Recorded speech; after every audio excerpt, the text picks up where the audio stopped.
Bien le bonjour, j'ai l'impression... On rembobine, on recommence. Bien le bonjour, je suis ravie de vous retrouver dans cette nouvelle vidéo vlog.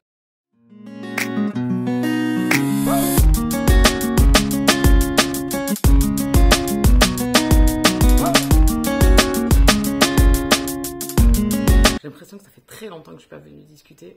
C'est pas une impression, je pense que ça fait très longtemps que je ne suis pas venue discuter avec vous de mes lectures ou de cinéma ou de films ou de séries ou etc. En fait, tutti quanti. Donc écoutez, on va faire une remontée en arrière. J'ai pas mal de services presse dont j'ai besoin de vous parler, des éditions Bookmark. Et j'ai aussi des lectures que j'avais faites dont je ne vous ai toujours pas parlé. Et après, niveau séries, ciné, tout ça, j'ai pas amené mon bloc-notes, je l'ai laissé au taf. Donc je suis un peu perdue, j'avoue, là, je ne me rappelle plus trop, mais de souvenirs, ça va, enfin, je vais faire marcher le cerveau. Raymond s'est mis à l'ombre sous la table, il fait chaud, moi oui. Donc écoutez, j'espère que vous allez bien, que votre été se passe bien, parce qu'on est déjà, on a déjà passé le 15 juillet. C'est de la folie. Les 15 premiers jours de juillet, moi je les ai absolument pas vus passer. Je pense que les 15 autres, ça va être de la même donne. Et je pense qu'on va être à fin août très très rapidement. Donc je suis un peu... Voilà, donc j'espère que vous, ça va bien, que vous faites peut-être plein de lectures. Moi, c'est pas trop mon cas, hein. J'ai un petit rythme, puisque pas mal le week-end de sorties, d'événements, et puis j'ai les locations, donc j'ai du ménage pas mal. Et puis les séries, ne commence pas à te trouver d'excuses, il y a aussi les séries. Donc j'ai regardé, je vais commencer par ça peut-être. 911, la série qui est disponible sur Disney+. On va parler ici d'une unité de pompiers à Los Angeles. On va suivre cette brigade et également les forces de police, enfin surtout un personnage principal dans les forces de police et aussi les personnes qui réceptionnent tous ces appels de détresse où les gens sont victimes d'accidents et vont faire appel soit à la police, soit aux pompiers. Donc on va suivre un petit peu ces appels et comment ça se passe. Donc ça c'est une série qui est très sympa, j'aime beaucoup. Bon, je suis un peu déçue par le couple Eddie Buck. J'en avais beaucoup entendu parler, mais moi dans ma tête ils étaient ensemble, ce qui n'est pas du tout le cas, ils sont juste amis. Et je trouve que c'est ambigu parce qu'à chaque fois il y a eu 2-3 réflexions dans la série où les showrunners, je pense, laissent un peu le doute. Donc je pense qu'ils poussent un peu les fans du coup vers ça, enfin les fans qui ont envie que ce couple-là soient ensemble. Alors ça reste une série très sympa, il y a de l'humour, c'est touchant. Voilà, c'est une famille, hein, tous ces gens-là travaillent ensemble tout le temps, donc c'est vraiment devenu une famille, des liens se sont créés. C'est assez sympa, je suis à la fin de la saison... Non, j'ai commencé la saison 4, oui, bon, j'ai bien commencé la saison 4, je suis à l'épisode 9 de la saison 4, je l'avais mis en pause pour regarder 911 Lone Star, qui elle est le même principe, c'est un spin-off de celle de Los Angeles, où ça va se passer à Austin, au Texas, et on va être avec une brigade là aussi. Et je pense qu'à choisir des deux séries, c'est celle-là que je préfère. Alors, j'ai aussi un bémol, c'est l'acteur principal, c'est Rob Love, ou Rob Lowe, je sais pas comment vous le dites, que je trouve qui est très... Enfin, c'est un petit peu comme dans SWAT avec Shemar Moore, c'est-à-dire que le zoom est vraiment sur lui, et que sur lui, et encore sur lui. C'est lui le plus beau, le plus fort, le plus... Voilà, et c'est un peu gavant ce type de zoom qui sont vraiment que sur un personnage et qui est pas voilà, qui est pas mon préféré, on va pas se mentir. Donc du coup, je pense que c'est pour ça, c'est ma problématique. Donc dans Lone Star, vous allez sur une unité et ce que j'aime c'est la diversité. Les codes sont un peu cassés. Alors certains diront qu'il y a des clichés d'avoir des minorités, etc. Mais je trouve que c'est une série qui a su se démarquer par justement cette diversité dont on a besoin aussi dans les séries. Parce qu'à un moment donné, si on veut que ça évolue, il faut que ça soit aussi bien présent. Mais là, on a vraiment un panel différent. On se retrouve dans un État américain qui n'est pas connu pour sa largesse d'esprit. Enfin, à mon sens. Je ne suis pas américaine, donc je ne sais pas, mais à mon sens, il y a pas mal d'États qui sont encore très conservateurs. Et toutes les personnes blanches qui dominent un petit peu, écrasent un petit peu les minorités, quelles qu'elles soient, hein, que ce soit d'identité, de genre, ou que ce soit de couleur de peau.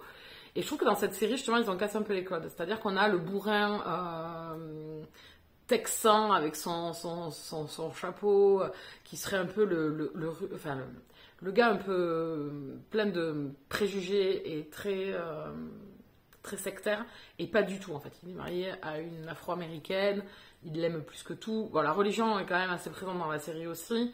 Donc on a vraiment un panel où on trouve un petit peu toutes les déclinaisons, même si on peut encore en trouver d'autres, je pense, dans la série, mais qui laissent la place à des personnages qui sont, voilà.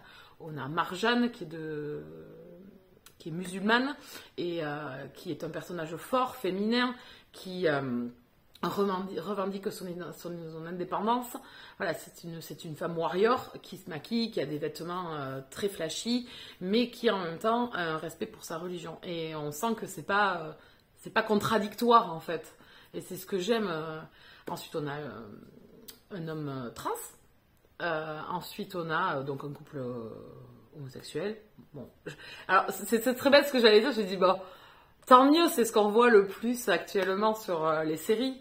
C'est le couple homosexuel. Je trouve que c'est celui qui est dans 911, c'est un couple de lesbiennes. Je trouve qu'aujourd'hui, c'est monnaie courante. Alors, c'est pas péjoratif, au contraire, je trouve que ça y est, c'est rentré enfin dans les cerveaux d'avoir plusieurs. Voilà, dans le 911, elles sont mamans, elles ont un petit garçon, elles sont famille d'accueil, enfin. Je sais pas, c'est deux séries qui ont quand même dans le fond l'ouverture un petit peu de plusieurs panels et de fonctionnalités de famille et de personnes. Donc après il y a voilà, c'est une série qui est assez sympa et que je trouve très drôle parce qu'il y a beaucoup d'humour. Après il y a des situations sur les accidents qui sont assez drôles des fois, enfin qui sont dramatiques, mais en même temps qui sont très drôles. J'aime bien. Et dans les deux séries, on retrouve cet humour un petit peu sur la gravité de certains épisodes où on va se dire au bordel, et d'autres épisodes qui sont un peu plus drôles, un peu plus marrants. Voilà, il y a une bonne dynamique. J'aime beaucoup les deux séries. Donc pour l'instant, je suis à jour de 911 Lone Star puisqu'il n'y a que 3 saisons disponibles sur Disney+. Et là, je suis dans la saison 4 de 911 et il y a 5 saisons. Donc je vais bientôt arriver à la fin. Donc voilà pour ces séries. Ensuite, au niveau lecture, on va parler de La fille du comte de Kagi Charles, qui est une romance historique FF. J'ai déjà lu cette autrice plusieurs fois et c'est une autrice que j'aime beaucoup en romance historique. Je trouve qu'elle a une bonne dynamique entre toujours les intrigues qu'elle met en place. Je dis intrigue parce qu'il y a aussi souvent du fantastique. Ici, c'est plutôt une enquête policière et c'est un petit peu comme Un goût d'Angleterre. Il y a un lien entre entre La fille du comte et Un goût d'Angleterre que j'avais lu. J'avais eu un énorme coup de cœur pour cette lecture. Et donc, je voulais découvrir Kagi Charles aussi un petit peu dans autre chose, dans du FF. Donc, j'ai démarré cette lecture. C'est une lecture sympa. Je ne vais pas vous dire que j'ai eu un coup de cœur. Mais en tout cas, c'était sympa. On avait l'impression d'être un petit peu dans le Cluedo. Donc, parce qu'elles arrivent, on est dans un manoir, avec plusieurs personnages différents, une famille et puis des amis. Il y a des conflits, il y a des tensions, il y a beaucoup de choses qui sont un peu... voilà, le thermomètre est en train de monter petit à petit dans la lecture. Donc on a une première partie où on va mettre les personnages en place et puis cette tension qui va augmenter. Et puis un événement va arriver, un petit peu comme dans le Cluedo. Et nos personnages féminins vont décider de mener l'enquête. Voilà, donc l'enquête n'est pas révolutionnaire, mais le fait d'avoir toujours une dynamique dans l'histoire, un rythme dans le récit, entre la romance et l'enquête, c'est toujours sympa. C'est un petit romantique suspense historique, c'est très sympa. En tout cas, c'est une lecture sympa de par ces deux femmes qui sont assez différentes dans des situations de vie totalement différentes, de physique différents. Kagi Charles et elle le fait dans les autres romans aussi, mais je l'ai moins senti, c'est l'émotion. C'est-à-dire que ce que ressentent vraiment les personnages, comment ils vont s'épancher sur leurs relations et tout ça, là pas du tout. Il y a toujours, vu qu'on est dans un truc d'époque, assez de pudeur et de retenue sur les actes et les mots. Donc on le sent beaucoup. C'est un duo qui fonctionne très très bien. L'enquête est assez rigolote, c'est assez mignon. L'enquête n'est pas révolutionnaire, elle arrive sur une deuxième partie de roman en plus, pas forcément sur la première partie, mais le tout était assez sympa. Moi j'ai passé un bon moment, c'était un petit 15 sur 20, hein, La fille du comte, et j'étais très contente de lire du FF pour une fois. Et franchement, j'ai pas senti, enfin moi Ça matche bien. Les scènes ne sont pas trop décrites, il y en a très peu. Je pense qu'il doit y en avoir 2 dans tout le roman. Mais elles sont très sensuelles, elles sont un peu pudiques, enfin il y a un petit mélange, elles sont toutes mignonnes, vraiment elles sont adorables, je les ai beaucoup aimées. Donc voilà, c'est une lecture sympa, mais voilà, j'ai pas eu de coup de cœur. Voilà, c'est un petit moment sympatoche de romance historique. Cette fois-ci, on change un petit peu de registre, mais on va partir en MM cette fois-ci avec Faux Petit Ami, le tome 6 de Hélène Finlay. Ça y est, j'ai terminé cette saga. C'était le dernier. Le dernier, en fait, il est construit différemment de tous les 5 autres, puisque dans les 5 tomes, vous avez un couple différent dans chaque tome. Et ce 6e, en fait, il va regrouper tout le monde et vous allez retrouver tous les couples présents dans la série et avoir un petit bout d'eux, le temps qui a passé, les années, et ça j'ai adoré quoi. C'est avoir passé en fait tout ce temps avec ces personnes, puisqu'en fait ils se rencontrent pas tous au même moment, à la même période de leur vie. Donc du coup ça amène une chronologie assez longue quand on regroupe la totalité des histoires. Et ce dernier opus il va se situer juste avant les événements du tome 5. C'est-à-dire que dans le tome 5 on partait avec Soren sur l'île Fidji avec ses copains. Et bien là, vous êtes juste avant. Pour ceux qui auront lu la saga et qui comprendront ce que je suis en train de dire, les autres, vous comprendrez absolument rien. Donc voilà, ces événements-là se passent juste avant, enfin une chronologie qui va démarrer un petit peu avant l'île Fidji et qui va continuer du coup. Voilà, et vous allez être entraîné par les 5 couples. Et c'était vraiment super sympa. Mais je sais pas, il y avait une émotion. Il y avait de retrouver chaque couple que j'ai adoré. C'était super sympa. Et d'avoir juste un bout. Ça, je trouve que elle clôture parfaitement sa saga. Elle n'en fait pas trop. C'est trop mignon. Il y a une évolution dans la vie des couples sur des années. Et ça, c'était super bien d'avoir un changement, une évolution, des idées de vie. Ils n'ont pas tous les mêmes envies. Ils ont des âges assez avancés pour certains. Enfin voilà, on est sur des trentenaires et quarantenaires. Donc on est sur des personnes qui veulent vraiment construire quelque chose. Et franchement, ça matche très très bien. Je vous la conseille, cette saga. C'est une saga... Là aussi, détente. Alors attention, il y a des scènes épicées dans la saga. C'est un peu épicé. Voilà, il y a des scènes, oui, on est un peu sur de l'érotique un petit peu. Mais c'est ce qui fait la force parce qu'il y a beaucoup d'émotions, en fait. Les personnages nous parlent, ou se parlent plutôt dans leur esprit, se parlent entre eux. Et il y a des mots, des gestes, il y a des sentiments et des émotions qui vont nous décrire, qui sont vraiment hyper importantes dans les relations charnelles. Je trouve, ça fait bloc et ça fait un plus. Et moi j'aime beaucoup. Voilà, c'est de la lecture détente. Mais je sais pas, cette série, je l'aime beaucoup. Vraiment beaucoup. Je peux que vous la conseiller si vous aimez la romance contemporaine. Et même, n'hésitez pas, c'est dans l'univers sportif. Vous avez des hockeyeurs et des footballeurs américains. À part le tout premier, qui est un peu différent. On est avec un joueur de baseball. Voilà, donc je vous la conseille fort. Je suis ravie d'avoir lu ce 6e opus qui était voilà, un petit coup de cœur. Un petit coup de cœur parce que cette saga, je l'aime beaucoup. J'ai beaucoup aimé les personnages. C'est hyper fluide, c'est hyper facile. Voilà, c'est de la lecture détente. C'est pas un drame contemporain. C'est pas, voilà, pas là aussi. Je prends pas cette lecture comme peut-être d'autres que j'apprends, voilà, où je vais dire de la fantaisie ou des trucs comme ça. Non, c'est pas le même retour, c'est pas les mêmes impressions. Mais c'est cocooning, c'est doudou. Vous êtes bien avec eux, c'est chaud bouillant parce que les relations entre eux sont chaud bouillantes. Donc je peux que vous la conseiller. Écoutez, est-ce qu'on s'arrête là et je reviendrai parce que j'ai un autre roman à vous parler, un autre MM encore. Et ensuite, j'ai presque fini, je vais vous montrer ma lecture en cours. Je suis en train de lire à toute vitesse de Sony Way Loomis. J'arrive à la fermer. Voilà, il ne me reste que cette petite partie à lire. C'est génial, c'est extra. Alors, on n'est pas du tout dans les 2 premiers opus que j'ai lus d'elle avec N'oublie jamais, où c'est un drame contemporain même. Et Apprends-moi à voler, qui est aussi un drame contemporain. Ici, c'est beaucoup plus léger. On est vraiment dans de la romance contemporaine, Enemies to Lovers, avec 2 pilotes de Formule 1 qui vont avoir un peu le crush l'un pour l'autre.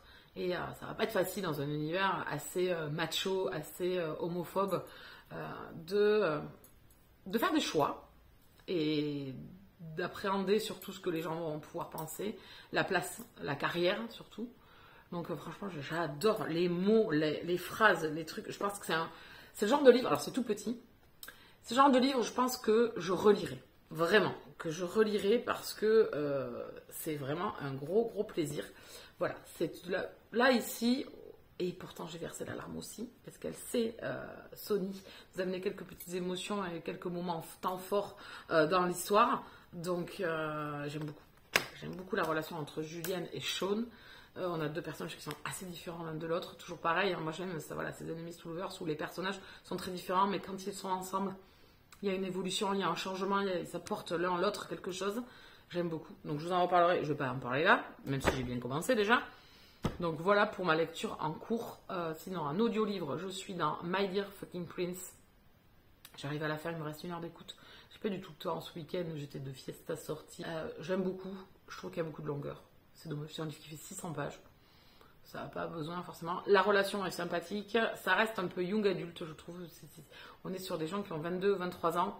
Je trouve que c'est traité par moments un peu enfantin. C'est pas grave, l'histoire est très addictive. C'est vrai, il y a vraiment un contraste dans ma lecture où j'ai une grosse addiction et je suis trop prise dans cette lecture. Et j'adore la voix, et j'adore l'histoire, et surtout les personnages, la mise en situation et tout ça.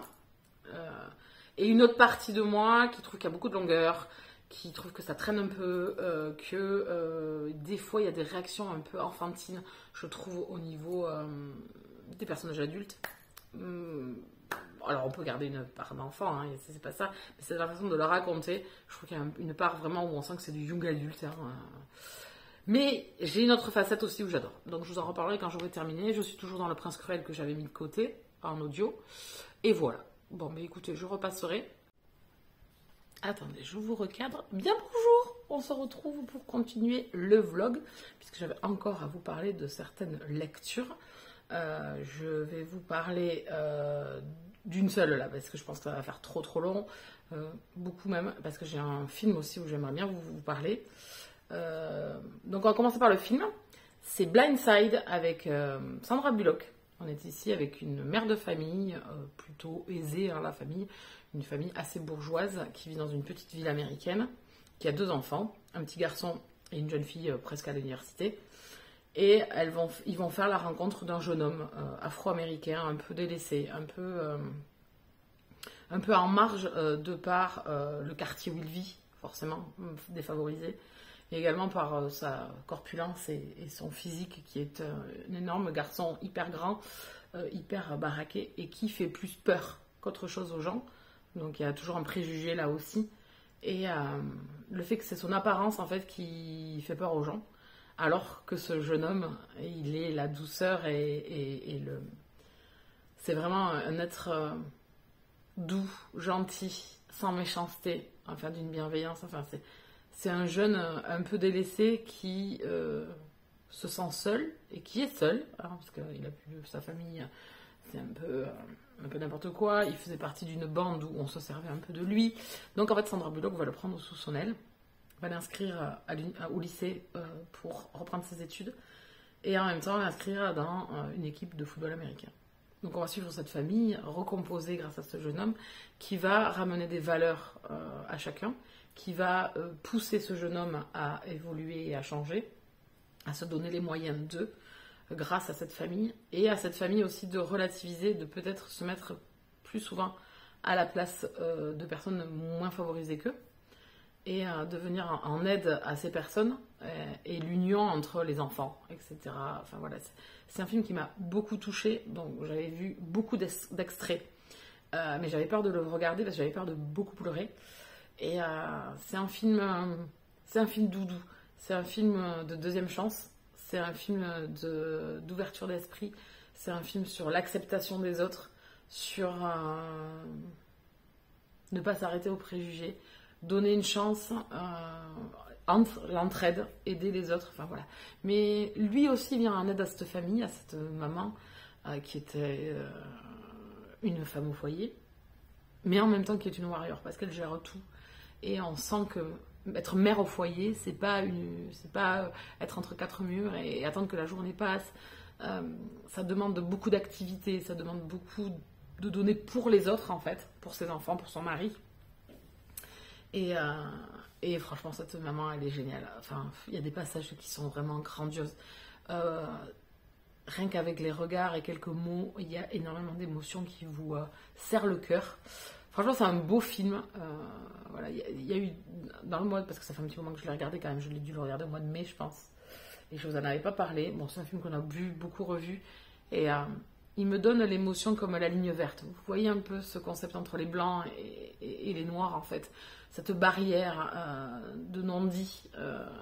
Et bien, ça m'a fait penser à la même chose, en fait. Ce film, il est simple, mais il est doudou, celui-là aussi. Il m'a fait du bien, enfin voilà. Il y a eu, en avril-mai, là, 2-3 films, il y a eu le film avec Gift, avec Chris Evans, dont je vous ai déjà parlé. Allez voir, je vous en ai parlé dans les autres vidéos. Il y a eu aussi Palmer, avec Justin Timberlake, que j'ai adoré. Et celui-ci, Blindside. C'est des histoires de vie qui sont vraiment touchantes, quoi, en fait. Voilà, qui me plaisent beaucoup. Ces trois-là, c'est vraiment des coups de cœur. Je vous en ai déjà parlé, j'en ai parlé aussi sur mon Insta. J'ai passé d'excellents moments avec ces visionnages. On va passer à la dernière lecture dont je voulais vous parler. C'était World Security, le tome 1, Roméo, de Jocelyn Drake et Linda Elliott. Comme ça. De chez Vision, Bookmark aussi. C'est 100% Bookmark sur cette vidéo. Donc, dans cette histoire, on va suivre donc une agence de sécurité qui vient en aide, qui garde du corps, qui aide des clients, dont un client qu'ils connaissent déjà, qui vient leur demander de l'aide parce qu'il est harcelé. Donc, c'est Sven, notre garde du corps, qui va devoir s'occuper de Geoffrey, qui est harcelé par un événement qui va lui arriver à une soirée. À partir de là, ce duo, qui se connaissent déjà, qui déjà ont interagi ensemble, Geoffrey fait du rentre-dedans complètement sans filtre envers Sven, donc vont être sur la retenue, enfin surtout Sven ne veut pas craquer, puisque c'est son client, et ne veut pas porter préjudice à son agence. Alors, le truc qu'il y a, j'ai passé un bon moment, alors c'est un romantique suspense, puisque vous allez avoir une enquête et vous allez avoir la relation entre les deux personnages. Mais moi, tout du long de mon histoire, j'ai eu l'impression qu'ils avaient fait l'histoire sans moi, en fait. Je vais vous expliquer pourquoi. C'est-à-dire que c'est tiré, en fait, d'une autre saga, et ça, c'est ma faute, j'avais qu'à regarder. J'avais pas fait gaffe, parce qu'au début, je voulais pas le demander, et puis après, j'ai changé d'avis, et c'est vrai que si j'avais peut-être relu, si j'étais allé voir la fiche des auteurs, je m'en serais peut-être rendu compte. En fait, c'est tiré d'une autre saga, donc c'est un spin-off, où on nous relate les événements qui se sont passés dans l'autre saga. Donc en fait, on va nous parler de personnages que l'on ne rencontre même pas dans cette histoire-là, donc comme Lucas Valois. Ça part de lui, l'histoire, notre première saga, et en fait, ils font appel à cette agence. Donc il y a certains personnages qui sont déjà en couple dans cette agence, qui sont déjà qui ont eu déjà une histoire, et en fait, vous prenez le train un petit peu en marche. Ça ne vous empêche pas de comprendre l'histoire, ça ne vous empêche pas d'avoir la relation de Geoffrey et Sven, absolument pas du tout même. Mais moi j'ai eu comme l'impression tout du long de me manquer quelque chose, parce que moi j'aime bien commencer toujours par le début, et là, ça m'a... Toute l'histoire, je me suis dit, mais mince, punaise, on va me parler d'Andrei, on va me parler de Dominique, on va me parler de machin, et puis en fait, c'est des personnages qu'on a vus dans l'autre saga, en fait, et donc j'ai comme une impression qu'il me manquait quelque chose, tout du long. Ça reste une lecture sympa. Je ne pense pas que je lirai la suite parce que, comme je vous dis, j'ai une impression de rater et une impression d'avoir manqué quelque chose. Donc, je préfère vous prévenir. Attention, allez voir sur les fiches des autrices si vous voulez lire la première saga, en fait. Parce que dans la première saga, donc, on a un pseudo-homme d'affaires, Lucas Valois, qui va venir, dont mon personnage Geoffrey va lui venir en aide pour une mission. Et en fait, Geoffrey, il est comment dire, c'est un geek. Il a fait une application qui lui a rapporté des millions, et aujourd'hui il est harcelé. Mais qui le harcèle? Est-ce que c'est quelqu'un de proche de lui? Est-ce que c'est quelqu'un qu'il ne connaît pas? On ne sait pas. Donc on va mener l'enquête avec Sven et le bureau, enfin et l'agence, puisque les autres aussi vont être présents. Mais tout du long, tous ces personnages dont on m'a parlé, comme si je les connaissais en fait, ça m'a frustrée. Je me suis dit, mais merde, punaise, c'est dommage. Dans ces cas-là, j'avais qu'à pas le demander et commencer par la saga première. Même si, je vous dis, ça ne vous empêche pas de comprendre, mais moi, c'est mon truc, c'est mon toc, en fait. Et mon cerveau, en fait, il n'en démord pas. Il y en a, ils s'en foutent. On vous dit que c'est un spin-off et que c'est pas grave si vous n'avez pas vu la suite. Ok. Par exemple, les Vicious of Silence, moi, j'ai lu que le tome 1 des Blood, parce que j'ai pas envie de lire les Blood. Donc, mais ça m'a pas empêché. Il n'y a pas trop de retours en arrière où on nous fait... Mais là, en fait, il y avait beaucoup de retours sur une histoire que Geoffrey aurait vécue avec un des personnages de l'autre saga, donc Lucas Valois, où en fait il l'aide, il fait de l'infiltration dans un truc de rapt d'enfants. Et donc du coup j'ai eu comme l'impression, pareil on nous présente Andrei qui est qui a rencontré l'autre dans c'est comme ça que le couple machin. Et non mais en fait non, moi j'aime bien partir avec des personnages neufs, nouveaux, oui, j'en sais rien, où je vais faire qu'apprendre des choses sur eux, peut-être apprendre des choses sur leur passé, mais là en fait on sentait bien en lisant qu'il me manquait quelque chose et j'ai eu tout lu long et mon cerveau n'a pas voulu en démordre. Donc c'est une bonne histoire. Les scènes olé olé, il y en a, alors attention. Elles sont pas... Il y en a deux, je crois. Ouais, il y en a deux. Trois peut-être. Je les ai pas trouvées savoureuses. C'est pour des scènes de cucu. Je les ai pas trouvées savoureuses dans le sens où j'ai trouvé ça assez rapide. Des scènes basiques, je dirais. Basique et sans saveur. Voilà. Après, les deux personnages, j'ai pas eu beaucoup d'empathie. Comme s'ils m'avaient manqué un peu de leur personnalité, que les auteurs ne m'en avaient pas assez donné sur leur histoire. Ça, c'est vraiment personnel. Moi, je pense qu'il faut que vous fassiez votre propre opinion et que vous alliez voir les autres avis. Je n'ai pas regardé. Je ne peux pas vous dire si c'est bien ou pas pour les autres. Pour moi, c'était sympa. Ça reste une lecture romantique suspense. Sympa. C'est pas révolutionnaire. Ça ressemble beaucoup un peu à Bodyguard, donc c'était ça qui m'a plu aussi. Donc il y a quand même des choses qui m'ont plu, le fait que ça soit un petit peu cette tension entre ces deux personnages qui sont assez différents. Surtout que physiquement, ils n'ont rien à voir avec l'un avec l'autre, et puis surtout dans leur caractère, ils sont pas du tout pareils. Geoffrey est extraverti, alors que Sven est très introverti. Donc voilà, il y avait vraiment des choses qui m'ont plu, qui était sympa. Le fait du bodyguard, bon ça j'aime bien, mais c'est une bonne lecture sans plus. Voilà, sans plus. Parce que du fait d'avoir raté l'autre saga, j'ai comme eu un manque. Un manque de description sur les personnages, un manque de description de l'univers, un manque de description de ce qui s'est passé avant, parce que forcément, vous êtes catapulté un petit peu là-dedans. Donc, je vous conseille de commencer, parce que c'est très bien écrit, hein, c'est très sympa. On alterne c'est la troisième personne, si je me souviens bien, oui, c'est la troisième personne. Donc ça, bon, c'est vrai que ça amène une distanciation des fois quand c'est pas très bien mené, enfin, ou que j'estime que c'est pas très bien mené pour que je puisse être empathique pour les personnages. Et je pense que c'est ce qu'il y a eu là. Donc ça reste une bonne lecture pour celui-ci, mais il est certain, je préfère vous le dire, que je ne lirai pas la suite. Voilà. Et bien écoutez, je pense qu'on a fait le tour de ce que je voulais vous raconter. J'ai eu des réceptions, mais je vais vous les montrer, oui. Alors, il y a pas mal de choses en fait. Il y a pas mal de choses. Je vais commencer déjà par vous dire qu'on va faire une lecture commune sur tout le mois d'août. Mimi la top. Moi je vous le dis, il fait 1050 pages.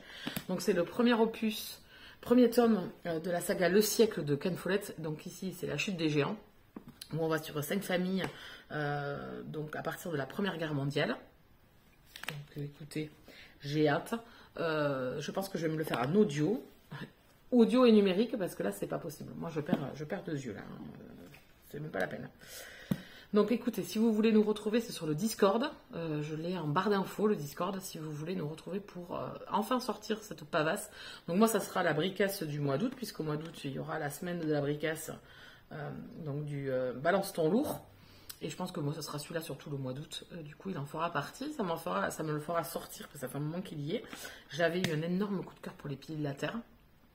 Donc j'espère retrouver cette addiction que j'avais eue pour les Piliers de la Terre ici, avec ce nouvel...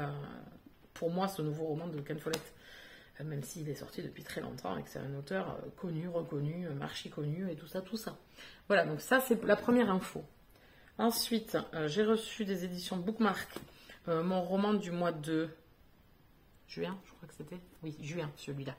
Du mois de juin, c'est Le Pacte de Luc de Isabelle Leste-Plume. Donc c'est une lecture que je vais faire là, c'est ma prochaine lecture. Dès que j'ai terminé mon roman, là, ça sera ma lecture en cours. Celle-ci que je vais attaquer là, puisque j'ai terminé ce que j'étais en train de lire, et je vous en reparlerai dans une autre vidéo, parce que là ça va être la foire d'empoigne à force. Donc c'était À toute vitesse de Sony Way Loomis. Et puis après, je vous parlerai de My Dear Fucking Prince. Et après, j'ai Aphantasia, que je ne vous ai pas parlé. Et un autre, je sais plus. Le Royaume du Nord. Et A World of Story. Ah non, mais je vous dis, je suis à la bourre. T'as qu'à faire plus de vidéos aussi, hein, de t'organiser un peu mieux. Je dis ça, je dis rien. Oh, mais c'est bon, ça va. Hein. Pardon, excusez-moi. J'étais en colère avec moi-même. Donc voici ma lecture, puisque je vais le commencer ce soir, je pense. Voilà. Il est magnifique. Il est trop beau. Il est trop beau. Et en plus, ça me fera découvrir l'autrice que je vois passer partout, mais que j'ai pas encore eu le temps de lire. Donc merci Bookmark. Et c'est le dernier. J'ai plus de service presse après Bookmark, mais là j'ai vu que j'avais reçu la nouvelle, le nouveau mail pour les demandes de juillet. Ensuite, j'ai reçu gentiment, formidablement, dans un paquet où il y avait 50 000 trucs dedans, plein de goodies, plein de cartes, de marque-pages et tout. C'était un colis trop bien. J'ai reçu le transfuge de Rochelle Gab, de la part de l'autrice de Rochelle, aux éditions Juno Publishing. On est ici dans le romantic suspense, encore une fois, puisqu'elle avait déjà écrit une saga en 4 tomes dans Walsh et Lockwood, qui est, oui, en 4 tomes, c'est bien ça. J'ai le dernier à découvrir encore, j'ai lu les 3 premiers. Moi, j'adore, c'était trop bien. Donc, j'ai hâte de découvrir celui-ci, où on va être avec un Russe qui va partir rapido amigo sur la terre, sur les terres américaines. Là, il part en Amérique et il est surveillé par le FBI. Voilà. Donc, normalement, je me suis programmé. Alors, elle me l'a dédicacé, gentiment dédicacé. Il y avait plein de trucs trop bien dedans. Donc, merci Rochelle, parce que franchement, c'est une superbe attention. Si vous n'avez pas encore lu Rochelle, je ne sais pas ce que vous attendez. C'est vraiment du romantique suspense super sympa. Sa plume est vraiment agréable. Les personnages sont toujours super. Warren et Cole, je les adore. Voilà, donc écoutez, je vais découvrir celui-là, je me le suis prévu normalement au mois d'août. Après, j'ai fait 2 achats pour continuer mes sagas toujours au mois d'août. Avec Le Royaume du Nord, le tome 2. Je pense que je le lirai oui, dans le courant du mois d'août, si tout se passe bien au niveau de mes lectures. À voir. Et donc j'ai bien aimé le tome 1, c'était très sympa, c'est de la romantaisie. Hein. C'est vraiment de la romance fantasy. La romance est vraiment sur le devant de la scène. Et puis c'est un univers qui est très simpliste. On est comme sur 2 continents, comme si on était en Russie et sur des îles. Et puis on va marier la princesse avec l'héritier, enfin le roi. Et puis on va suivre leur relation qui au départ n'est pas facile. Et ensuite je me suis acheté le tome 2 le tome 1 partie 2 de la Guilde des Ombres pour continuer effectivement cette découverte, la grande traque. Je vais pas y aller là je pense que ça sera plutôt pour fin août, début septembre, puisque le tome 2 partie 1 n'a pas été annoncé encore en poche, donc je vais pas me précipiter non plus, ça ne sert à rien, j'ai le temps, parce qu'après si je dois attendre 2 ans avant d'avoir la suite, bon voilà. Donc comme j'ai lu le tome 1 il n'y a pas trop longtemps, c'est encore bien dans mon esprit, donc je pense que ça sera plutôt fin août, début septembre. Et je vais aller vous chercher, du coup, celui que j'ai laissé là-bas. Alors voilà. Pour vous, c'était comme si j'avais jamais disparu. C'est L'héritière de Tambora, de Elisabeth Aran aux éditions L'Archipel. J'avais découvert quand son premier roman est paru aux éditions L'Archipel, la version française, est paru aux éditions L'Archipel, donc c'était Au pays des eucalyptus. Et donc ça, c'est le son tout nouveau qui vient de sortir, qui est sorti très exactement, je vais vous donner la date, il est sorti le 6 juillet, donc ce mois-ci.